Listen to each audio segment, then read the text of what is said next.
Hi everyone, my name is Chazray. So today I'm going to teach you on how to solve operation of function, addition, and multiplication. So after nyan, substitute lang natin yung value ng f of x at g of x natin. So after natin ma-substitute yung value ng f of x natin at g of x, magko-combining like terms tayo. 2x and then 5x, copy lang natin yung sign, plus 5x and then negative 4 plus 3. After natin mag-combining like terms, pwede na natin silang i-add lahat. 2x plus 5 is equals to 7x. And then negative 4 plus 3 is equals to negative 1. So therefore, our final answer for our first example is 7x minus 1. For our second example, here's our given. H of x is equals to 4x squared plus 2 and g of x natin is 3x minus 3. So, find h plus j of x. Ganun lang, isa-substitute natin yung value ng h of x plus j of x natin. After natin ma-substitute, combining like terms tayo. Okay? So, 4x squared plus 3x, copy lang natin yung sign. And then, copy natin yung sign, plus 2 minus 3. After combining like terms, i-add na natin sila lahat. So, equals, bring down natin yung 4x squared and yung 3x natin. So, copy lang natin yung sign, then bring down 3x. And then, positive 2 minus 3 is equals to negative 1. So, therefore, ang answer natin for our second example is 4x squared plus 3x minus 1. So, for our final example on addition and function, our given is f of x is equals to 3x minus 5 and g of x is equals to 4x plus 6. Find f plus g of x.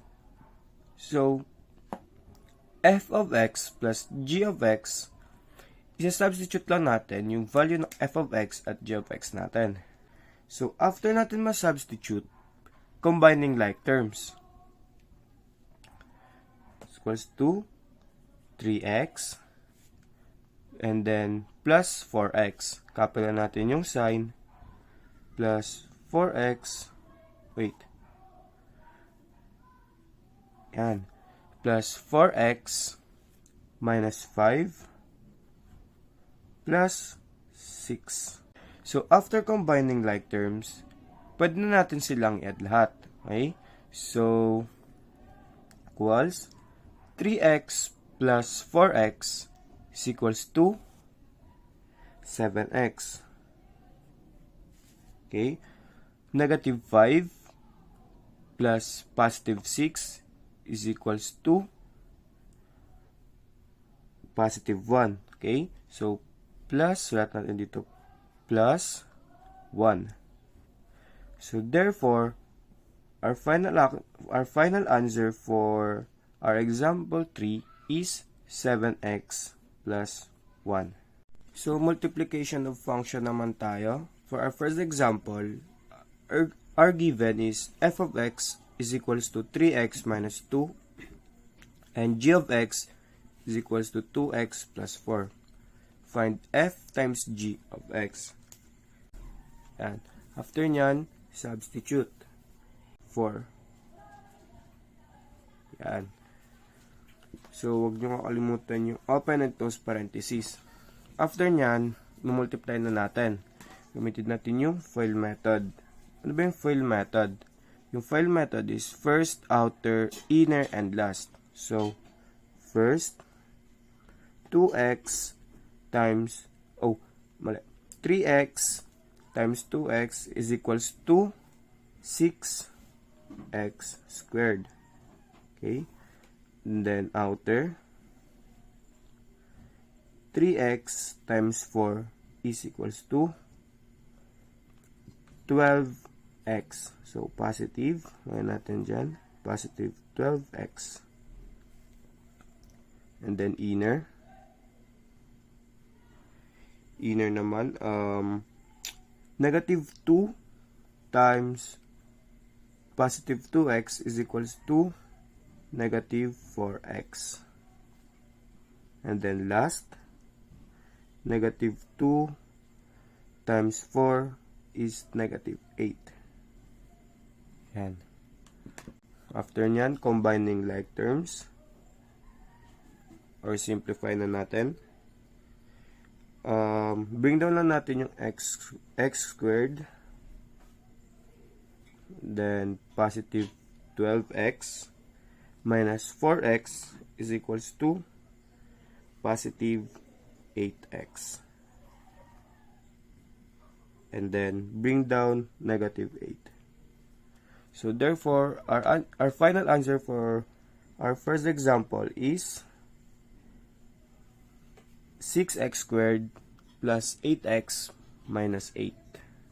So for our second example, our given is f of x is equals to 3x squared plus 4x plus 1, and h of x is equals to 2x minus 3. So find f times h of x. So substitute lang ulit natin.